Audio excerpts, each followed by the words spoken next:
Calvin Duncan, The Power of Words. The Power of Words, Calvin Duncan.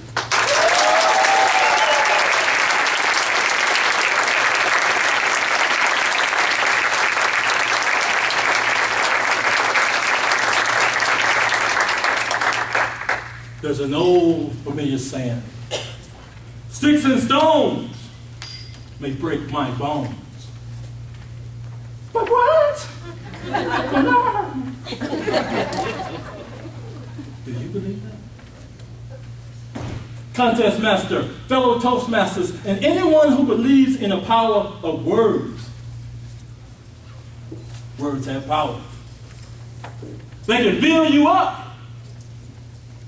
or tear you down, make you laugh or make you cry, bring you joy or give you pain, give you hope in times of despair.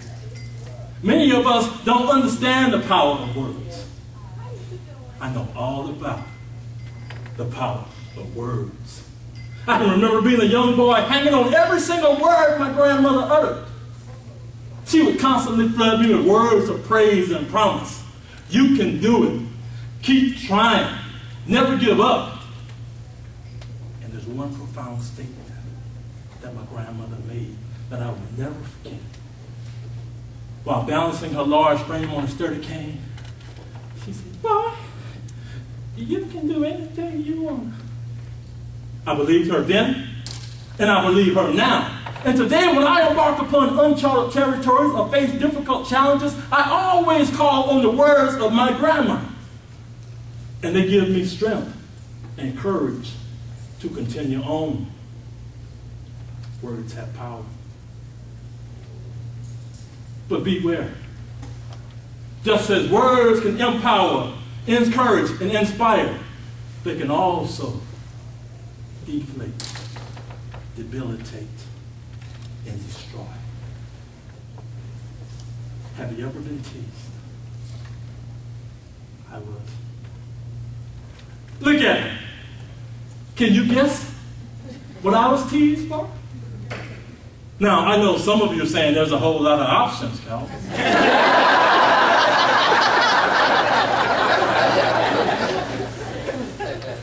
But let me help you. I was teased because of the extreme darkness of my skin. I was called names like Tar Baby, Midnight Express, and Smoke, all in an effort to underscore the darkness of my skin. Hearing those dreadful words reminds me of a painful time in my life. It was June 1st, 1977. 2 days before the last day of school, my 4th grade teacher excuses herself from class to take a restroom break. And as soon as she leaves the room, the class erupts. Students started fighting, throwing spitballs, and standing on tables. As an off-duty law enforcement officer, aka safety patrol,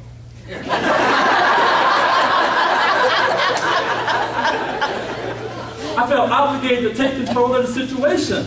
So I stood up, and in the deepest voice I could possibly generate, I said, y'all shut up and sit down. Everyone listened. All but one. Sharon Dinkins. The class clown. And instead of listening, she retaliated. She started running toward me, and I saw her coming in. I thought about running away, but then I realized it was a girl, so I stood there. She came up to me, grabbed my collar. She said, you shut up, Duncan. Who do you think you are with your black self? And then another student. Yeah, Tar Baby, if I was as black as you, I'd hate myself. And I did hate myself at that moment. The words tore into the fiber of my self-esteem like a razor blade cutting in the flesh. The rest of my day was consumed with thoughts of darkness. When I arrived home, I had made a decision. I was going to change my color. But to my dismay, I discovered it was impossible. My struggle with darkness continued on until one day while playing at my grandmother's house, I noticed an ornament hanging from her stove. An ornament I've seen 1,000 times. An ornament I've read 1,000 times. But the words simply didn't have meaning. But on this day, every single word had meaning. God, grant me the serenity to accept the things I cannot change, the courage to change the things I can change, and the wisdom to know the difference. After reading the surrender prayer, I applied the words to my life. And from that day forward, when someone ridiculed me about my color, I responded with common sayings like, black is beautiful. And my favorite, the blacker the berry.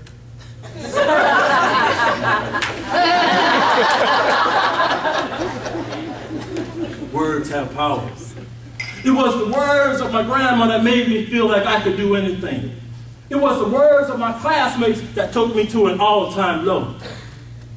And it was the words of the surrender prayer that allowed me acceptance. I say to you, choose your words carefully. Think about the impact of your words before you utter them. Because once spoken, you can never take them back. Sticks and stones may break our bones, but words, they can crush us.